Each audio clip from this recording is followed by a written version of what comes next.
안녕하십니까. 독립문 교우들 모두의 안녕을 기도합니다. 아파 보니까 진짜 안녕한 것이, 평안한 것이 얼마나 소중한지 새삼스럽게 느끼게 됩니다. 8주 만에 이 자리에 섰습니다.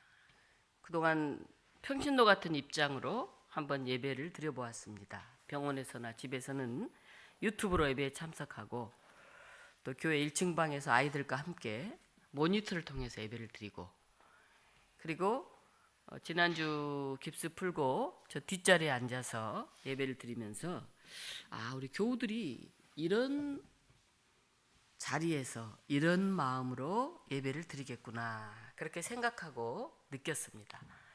그러니까 자기가 선 자리를 바꿔본다는 것, 그게 얼마나 소중한 일인지, 여기 앉아서 여기 서서 이렇게 말씀을 전할 때와 제가 저 뒷자리에 앉아서 또는 유튜브를 통해서 또는 위에 방 모니터를 보면서 예배 드렸을 때는 굉장히 다른 그런 느낌이 들었습니다. 낙상에서 발이 골절된 지가 벌써 50일이 되었습니다. 그렇게 열심히 다니다가 갑자기 모든 것을 중단하고 병원에 입원해 있으면서 또 집에서 치료하면서 하고 싶어도 할 수 있는 일들이 거의 없었습니다. 오로지 할 수 있는 것 딱 하나 있었는데 그것은 기도였습니다. 지하철 계단에서 굴러서 발 뒤꿈치 뼈, 저는 그 뼈 이름을 종골이라고 하는지 이번에 처음 알았어요. 종골이 부러져 가지고 일어나지 못하고 앉아 있을 때 우리 경문 집사님 지나가다 우연찮게 보셨는데, 할 수 있는 게 아무것도 없잖아요. 걸을 수가 없는데 기도할 수밖에 없더라고요. 앞이 깜깜하고. 대학병원으로 옮겨가기를 기다려야 할 때, 또 수술을 하기 위해서 수술실에 들어갈 때, 그리고 이제 교우들이 아프고 교우들이 또 병원에 입원한다, 이런 소식을 들릴 때 할 수 있는 것은 그저 기도밖에는 아무것도 없었습니다. 오늘 본문을 가지고 한 주간 묵상하면서 여러분과 나누려고 하는 이 본문 내용이 바로 기도에 관한 그런 내용입니다. 이제 바울은 로마의 감옥에 갇혀서 죽을 날이 얼마 남지 않았음을 알면서 믿음의 후계자인 사랑하는 제자 디모데에게 편지를 써보냅니다. 디모데는 누스드라 출신으로 바울이 1차 선교 여행할 때 바울의 설교를 듣고 개종을 했습니다. 그리고 바울이 2차 선교 여행을 왔을 때 바울의 선교 동력자로 따라왔습니다. 굉장한 거죠.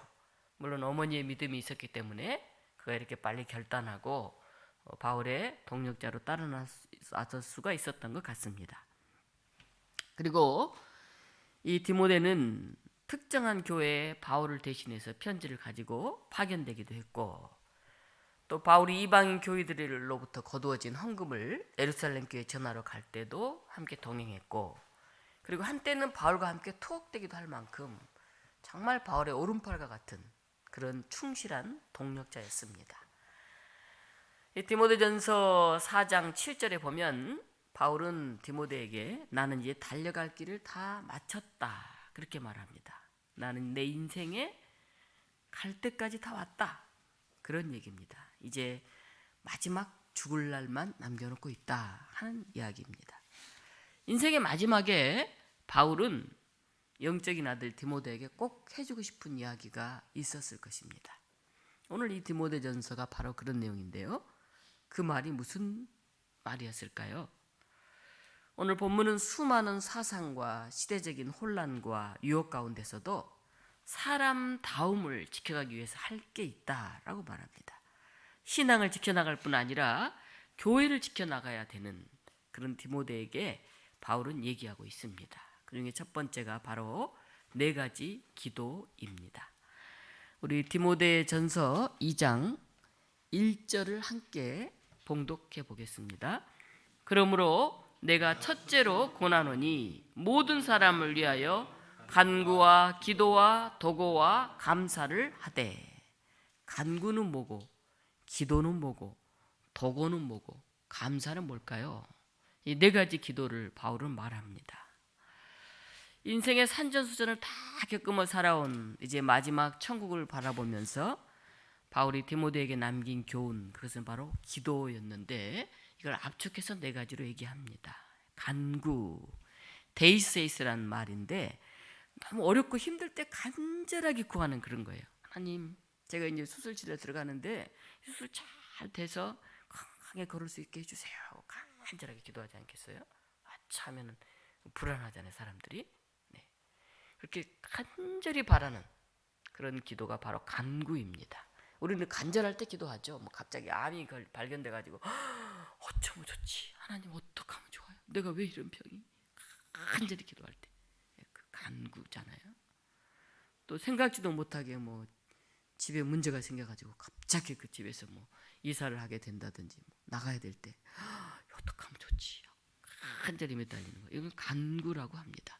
그런 급한 일, 위급한 상황에서는 대부분 사람들이 기도를 하게 되죠. 믿음의 사람이라고 한다면. 두 번째는 기도, 프로스에우게라는 말입니다. 이 기도는 우리가 쉬지 말고 기도하라라고 말할 때 기도입니다. 우리가 일상생활에서 하나님과 맺은 이런 영적인 관계를 꾸준히 지켜나가는 것, 그것을 기도라고 합니다.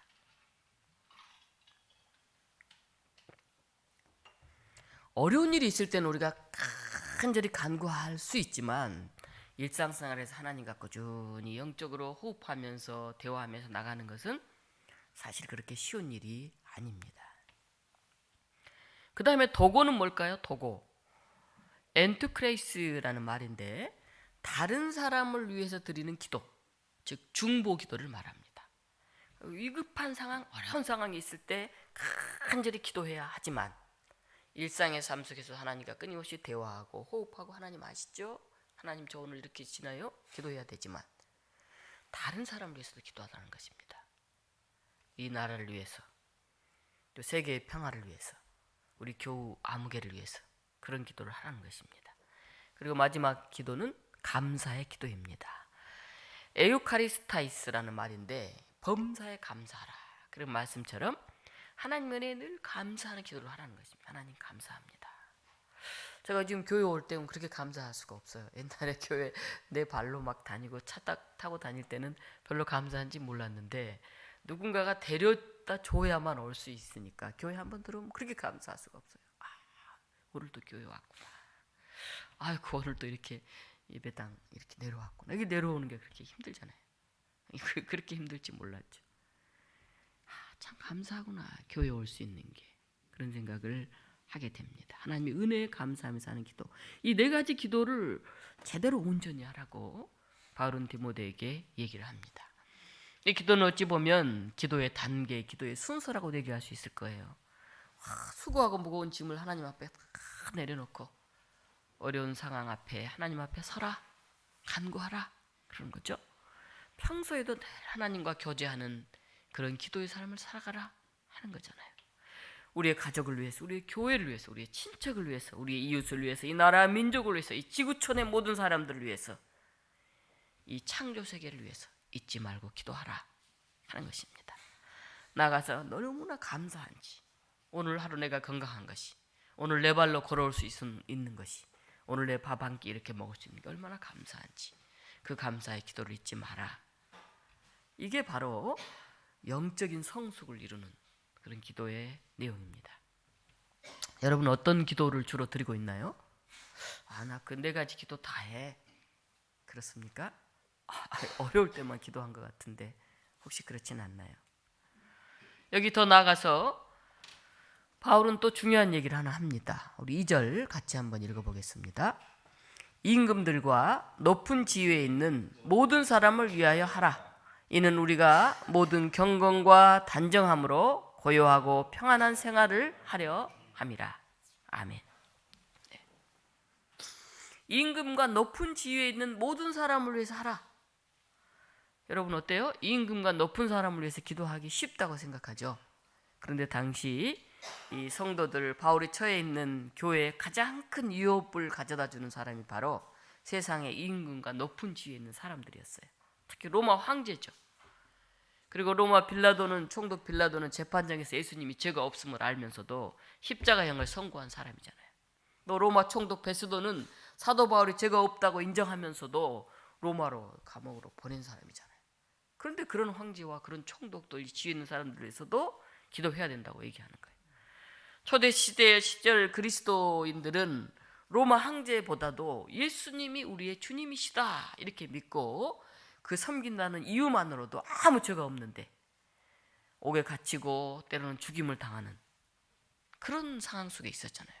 근데 어떻게 그런 황제와 고관들을 위해서 기도합니까? 하나님 저 사람들 빨리 멸망시켜 주세요. 불을 내려서 싹쓸이 해버리세요. 이렇게 기도해야 당연한데 바울은 디모데에게 임금들과 높은 지위에 있는 모든 사람을 위해서 기도하라고 합니다. 모든 사람. 오늘 바울이 강조하고 있는 것은 모든 장소에서 모든 사람을 위해서 기도하라는 것입니다. 가장 중요한 오늘 본문의 핵심 중에 하나입니다. 자기 자신을 포함해서 이웃 그리고 세계 더 나아가서 자기를 핍박하는 멸망해야 마땅할 것 같은 그런 자들까지도 긍휼히 여기고 그들의 구원을 위해서도 기도하라 하는 것입니다. 오늘 도시 농어촌 선교주일입니다. 도시에 있는 작은 교회들, 우리 교회도 작은 교회 중에 하나인데 우리 교회 그렇게 작은 교회가 아니에요. 우리 교회는 작긴 작지만 중간에서 조금 못 미치는 정도의 교회입니다. 그럼 우리보다 더 작은 교회는 얼마나 작은 교회일까요? 예배당이 없거나 한 10여 명 모이거나 때로는 거의 문 닫을 지경에 있거나 이런 교회들도 그렇게 많다 하는 것이죠. 우리 PPT를 하나 좀 띄워주실래요? 남원 지리산 자락에 갈개교회라는 교회가 있어요. 지리산 주변에. 어때요? 저기 동네에 몇 집 없잖아요. 계속 줄어들고 있어요. 그래서 저 동네가 뭐 유지가 될까 하는 그런 곳이죠. 평지도 아니고 그냥 산자락에 있잖아요. 예, 다음. 예, 교회가 하나 있어요. 여기에. 예, 갈개교회입니다. 그래도 시골에 가보면 참 교회는 잘 지어놨어요. 물론 겉으로 볼 때만 그렇죠. 들어가면 다 손볼 때뿐이에요. 뭐 40년, 50년, 뭐 30년, 뭐 60년 이렇게 된 교회들이어가지고 유리창 문부터 시작해서 전부 손댈 때뿐이에요. 겉으로 볼 때만 그냥 멀쩡해요. 사택도 그렇고. 다음. 네, 거기서 농사 짓는 목사님이에요. 유명한 목사님입니다. 페이스북에 계속 자기의 농사 짓는 이야기를 올려요. 우리 강기현 목사님인데요. 장장 이 갈개교에서 19년째 섬기고 있어요.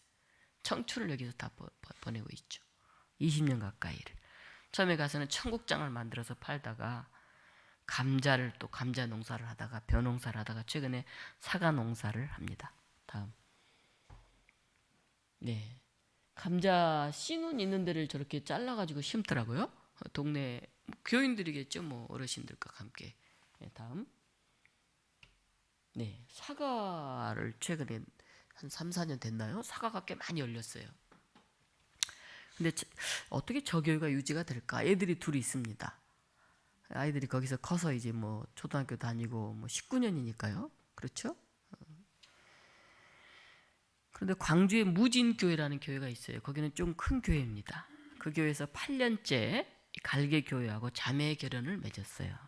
그래서 굉장히 수가 많잖아요. 그 무진교회 사람들이 다 와가지고 사과를 수확할 때 사과를 다 따고 다 저렇게 상자에 담고 차에 싣고 가서 그걸 다 팔아줘요. 다음.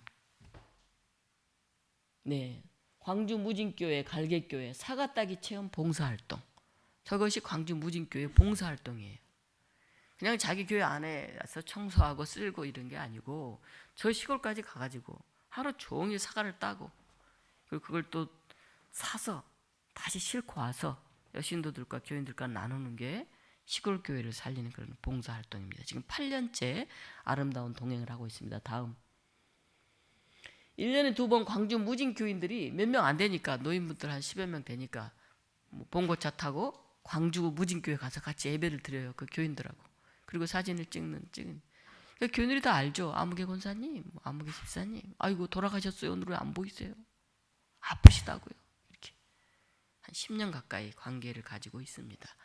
그리고 매달 후원을 또 하고 있죠. 그래서 갈개교회가 지금까지 19년째 목회를 하고 있습니다. 농부 목사님으로 우리 기장에서 이렇게 유명합니다. 두 번째, 해남 신기교회입니다. 네, 저기도 보니까 다 할머니들 중심으로 많이 앉아 계시죠. 저기 이제 다음. 네. 해남 신기교회도 뭐 거의 다 어르신들이, 여기 목사님 28년째 목회하고 있어요. 28년째. 박승규 목사님이신데요. 마을하고 학교와 함께 목회를 하고 있어요. 이제 저희 교회하고 비슷해요. 마을 목회를 하고 계세요. 노인 주간 보호센터를, 노인들 다 일하러 나가면은 노인이 노인을 돌볼 수가 없잖아요. 딸이 뭐 한 70세고 어머니가 뭐 한 90 몇 세고 다 그러는데 그 70세 딸이 또 밤매러 가야 되는데 어머니를 어떻게 돌봐요? 그러니까 이제 교회에서 이제 주간 보호센터를 그 면하고 함께 열어가지고 이제 교인들만이 아닌 그런 분들이 와서 거기에 이제 오전에 있다가 오후에 또 모시고 가는 거죠. 예, 다음. 예, 농촌 유학 체험 캠프라는 걸 요새 합니다. 요새 도시 아이들이 뭐 시골 음식을 먹을지도 모르고 조그만 벌레만 봐도 막 기겁을 하고 그래요. 옛날에 벌레를 가지고 놀았잖아요. 정겹게 그냥 친구처럼 지냈잖아요. 그래서 서울 아이들이 여기 해남 신기교회 와서 거기 학교가 있어요. 조그만 학교. 해남 마산 초등학교 용진 분교인데 학생이 12명입니다. 그리고 그 해남에서 유일한 분교라고 그래요. 한 달에 80만 원을 내면 먹고 자고 모든 프로그램을 다 하는데, 개인이 내는 게 해남 군청에서 20만 원 대주고 전남 교육청에서 30만 원 대주고 서울시 같은 경우는 서울시 교육청에서 30만 원 대주니까 거의 무료 체험이에요. 교통비만 갖고 갔다 오면 돼요. 물론 서울시 교육청이 아닌 다른 이제 도에서 오면은 이제 30만 원만 내면 한 달간 여기서 먹고 자고 농촌 체험을 할 수 있습니다. 다음. 예, 다음. 3명이 왔대요, 이번에 농촌 유학 체험으로. 다음. 서울 유학은 있지만 농촌 유학이란 말은 못 들어보셨죠? 다음. 네. 네. 저렇게 산에 나가면 가지, 부러진 가지를 어떻게 이제 잘라줘야 되는 것인지. 다음. 또 저런 불을 어떻게 떼는 것인지. 네, 다음. 애들이 농촌에서 함께 풀을 메고 텃밭에서 자라는 것을 보고 먹으면서 체험을 합니다. 다음. 네, 농촌 도시와 아이들이 하나 된 모험 놀이터. 다음. 예. 또 이 한 군데는요, 이게 태양광 발전소가 있는 곳이에요. 뭐 이거는 그냥 사진만 올려놓은 곳인데요. 우리 경동교회라고 아시죠? 서울로에. 예, 경동교회 장충동에 있는데, 경동교회에서 해남 옥매교회와 자매결연을 맺어가지고 저런 태양광 발전소를 1,500만 원을 들여서 교회에 설치를 해줬어요. 근데 여기서 이제 나오는 돈이 한 270만 원 정도 나온다고 그래요. 수익금이 1년에. 뭐 아직 많이 나오는 건 아닌데 이제 수익이 좋으면 좀 더 나오겠죠. 그러면 저 교회는 옥매교회는 아닙니다만 옥매교회가 그 수익금을 더 어려운 농촌교회를 돕는데요. 그래서 이 태양광 발전이 잘 되면 더 많이 돕겠죠. 또 제2 태양광 발전소, 제3 태양광 발전 세워서 농촌에 있는 교회들 좀 돕자 하는 운동이 지금 일어나고 있습니다. 이게 이제 도시와 농촌이 함께 사는 그런 이야기들입니다. 광주 노회와 광주 남노회는 자기 교회 결산의 10%를 노회에 내요. 노회. 그러니까 예를 들면 우리 교회가 5천만 원 1년 결산이 됐다. 그럼 얼마를 내겠습니까? 500만 원을 내요. 어마어마하잖아요. 우리 교회가 1억 결산을 했다. 그럼 얼마 낼까요? 1,000만 원을 내요. 5천만 원 결산해가지고 그걸로도 생활하기 힘든데 500을 딱 내는 거예요. 우리 교회는 얼마나 낼까요? 노예? 한 100만 원 좀 넘게 내요. 네. 그러면 우리 교회 정도 되는 교회가 최소한 5배에서 7배 정도를 노예비를 더 내는 거예요. 그 100만 원도 많다고 밀려있고 그랬었는데 그걸 어떻게 다 낼까요? 그러면 10억 결산인 교회는 얼마 낼까요? 1년에? 1억을 냅니다. 1억을. 엄청난 거죠. 그럼 그걸 어떻게 쓰냐 하면 노예에서 40%를 가지고 쓰고, 그 다음에 시차례, 이제 조그마한 시차례, 뭐 우리 시차례는 정로는 12개입니다만 해남은 좀 많으니까 30개, 뭐 20개 이렇게 된다 그래요. 전남 쪽은. 그래서 그 시차례에 작은 교회들 도와요. 그래서 어떤 교회는 봉고차를 하나 사주고, 시골 교회 차가 없으면은 사람들 싣고 왔다 갔다를 못 하잖아요. 하루에 2번 차가 다니는 데도 있는데. 그리고 태풍에 지붕이 날아갔어요. 그럼 교회 리모델링을 싹 해주기도 하고. 그리고 목회자들이 뭐 얼마나 사례비를 받겠어요? 노인들 한 10명 이렇게 있는데. 그러니까 매월 30만 원씩을 지원해주고 이렇게 해요. 그러니까 10%를 다 내서 작은 교회들 다 함께 이렇게 나누는 거예요. 광주노예와 광주 남노예는 대단한 노예지요. 우리 사도신경에서 매주 고백을 하죠. 거룩한 공교회와 성도의 교제와 이렇게 외우듯이 거룩한 공교회가 뭡니까? 거룩한 우리 교회가 아니라 공적인 교회, 보편적인 교회.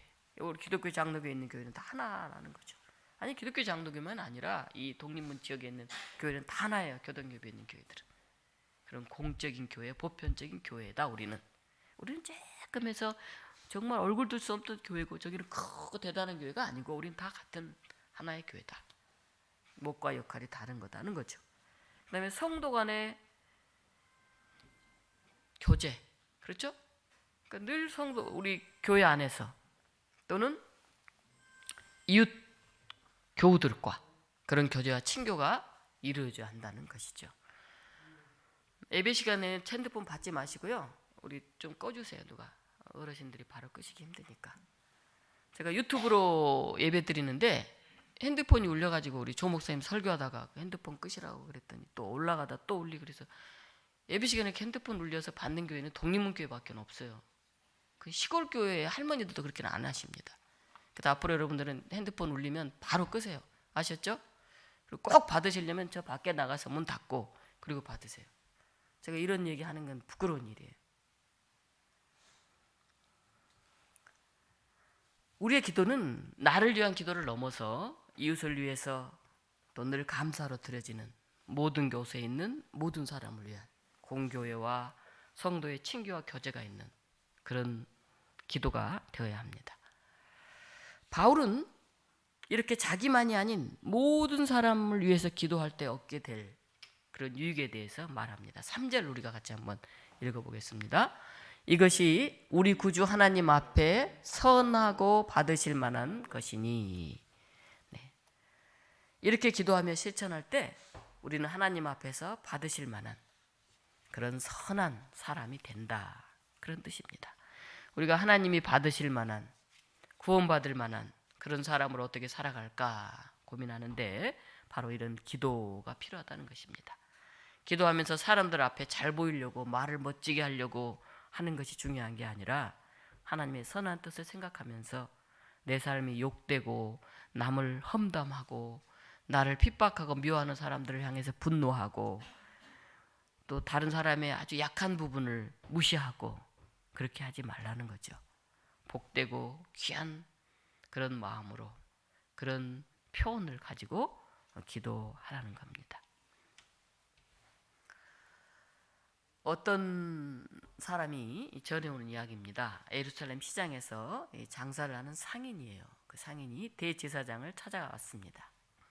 대제사장님, 저는 20년간 시장에서 일해왔습니다. 돈도 좀 벌었어요. 집도 있습니다. 뭐 자식들도 그럭저럭 살만해요.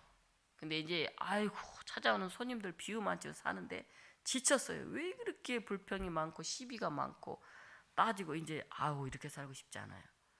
근데 이렇게 열심히 땀 흘리고 살았는데 세상 사는 재미도 별로 없고 의미도 별로 없는 것 같아요. 세상이 좀 싫어지려고 그래요. 돈도 사랑도 명예도 다 싫어요. 딱 한 가지 소원이 있어요. 그래요? 무엇이죠? 저 지성소에 들어가가지고 하나님을 딱 한번 만나고 싶어요. 이렇게 사정을 했습니다. 유대교 성전은 오늘 우리 교회와 다르죠? 한번 볼까요? 유대교 성전 한번 보여줄까요? 네, 네 저렇게 들어가가지고 문이 아주 층층이네요, 그죠? 뭐 뜰도 있고 저 안에 들어 번제단 한번 다시 넘겨볼까요? 네, 동문, 남문, 북문 바깥 뜰밖에 들어올 수 없는 그런 이방인들도 있고요. 여인들이 들어있는 안뜰도 있고요. 저 번제단까지 들어갈 사람도 많지 않죠? 남자들 건강한 사람들 들어가죠? 저 성소는 제사장들만 들어가죠? 그 성소철 안에 조그맣게 지성소라고 보이는데 저기는 대제사장이 1년에 한 번만 들어가는 거예요. 대속제일에. 근데 거기 들어가야 이제 하나님 만날 텐데 자기 죽기 전에 딱 소원이 하나 있는데 하나님 만나게 해달라는 거예요. 지성소 거기 딱 들어가게 해달라는 거예요. 그 대제사장이 고민을 한참 하다가 지성소는 아무나 들어갈 수 없어요. 거룩한 곳에 함부로 들어갔다가는 죽임을 당할 수가 있습니다. 그래도 말했어요. 저 죽어도 좋습니다. 저 살 만큼 살았어요. 제발 하나님 딱 한 번만 만나게 해주세요. 거기 한 번만 들어가게 해주세요. 그래? 좋습니다. 그럼 조건이 있습니다. 당신이 3년간 불평하고 막 이렇게 하지 말고 조용히 침묵하고 기도하면서 그 시장의 쓰레기들을 꼭 치우십시오. 이렇게 말했어요. 뭐 하나님 만난다는데 뭐 까짓것 하고 3년간 그냥 시장 가서 일하고 또 쓰레기 묵묵히 조용히 치웠어요. 그리고 3년이 되자 대제사장이 장사꾼을 데리고 성전 안으로 들어가면서 이렇게 말했어요. 자, 저기 성소로 들어가서 그 안에 문을 열고 들어가십시오. 그러면 지성소로 들어가는 문이 있습니다. 거기서 부디 하나님을 만나십시오. 이 사람이 이제 잘못하면 죽잖아요. 지성소 아무나 들어갈 수가 없는데 여기 이제 잘못하면 나는 오늘 죽는다. 살아서 나올까 하나님을 만나고 나올까 하고 이제 성전 문을 열고 성소로 들어갔어요. 너무나 거룩한 거예요. 뭐 촛대도 있고 뭐 정말 거룩한 곳이구나. 자기 모든 영혼이 막 다 이렇게 충만해지는 것 같이 느꼈어요. 그리고 드디어 두근거리면서 지성소 문을 팍 열었습니다. 그러자 갑자기 햇빛이 눈부시게 팍 비춰오는 거예요. 그리고는 막 시끄러운 소리가 막 들리는 거예요. 골라 깎아 안돼 내 거야 네 거냐 머리 멱살 잡고 막. 어디야? 보니까 그가 바로 수십 년 동안 장사하던 그 시장 바닥으로 탁 내던져진 거예요. 하나님 만나려고 지성소로 들어왔는데 자기 눈과 귀를 의심하면서 이게 어떻게 되지? 하고 했는데 대제사장 음성이 들렸어요. 거기가 바로 당신이 찾던 지성소요. 거기서부터 하나님을 만나시오. 거기서부터 하나님을 만나시오. 우리가 늘 똑같이 예배당에 앉아서 이렇게 앉아 있으면 별로 은혜가 없죠. 감동도 별로 없죠. 그런데 우리가 어쩌다가 뭐 저처럼 한 두 달 만에 지난주 처음 내려왔잖아요. 이번에 두 번째 이제 내려오나니까 이 자리에 앉아 있는 게 굉장히 떨리는 일이구나. 그런 생각을 하게 됩니다. 어떻게 이 자리에 이렇게 앉을 수 있을까? 그런 생각을 하게 됩니다. 거기서부터 부디 하나님을 만나십시오. 거기가 어딜까요? 하나님을 만나려고 길을 쓰고 여기 내려왔는데 이 문을 팍 여니까 거기에 화나 있는 남편이 있고요. 토라진 아내가 있고요. 얼굴이 불편한 시어머니가 있습니다. 때로는 보기 싫었던 그 이웃이 딱 거기에 앉아 있어요. 아니 매번 문 앞에 서성이던 거지 나사로가 거기 있는지도 몰라요. 우리가 현실에서 눈 감고 싶었던 사람들 거기서 다시 만나게 될지 모릅니다. 바울은 디모데에게 말합니다. 그래, 네가 있는 그 장소 바로 그 사람들을 위해서 그 마음에 걸리는 그 일을 위해서 기도해라. 너를 핍박하는 사람이라 할지라도 기도해라. 그렇게 말합니다. 우리 2장 뒷부분 한번 읽어봅시다. 2장 뒷부분. 네. 첫 부절부터 읽을까요? 임금들과 높은 지위에 있는 모든 사람을 위하여 하라. 이는 우리가 모든 경건과 단정함으로 고요하고 평안한 생활을 하려 함이라. 이렇게 하는 이유는 우리가 고요하고 평안한 생활을 하려 함이라. 제가 집에 그냥 한 달 반 넘게 이렇게 있어 보니까 엄청 이제 답답할 때도 있는데 어떨 때는 조용하니 좋더라고요. 일이 없잖아요. 있어도 뭐 꼼짝을 못 하잖아요. 그러니까 조용히 그냥 5가지 묵상 포인트 있게 되고 또 제가 발제를 맡아서 교회에 대해서 계속 생각하고 묵상하고 뭐 책을 보게 되고 그래서 마음이 한편으로 편하더라고요. 너무 분주하게 살았구나.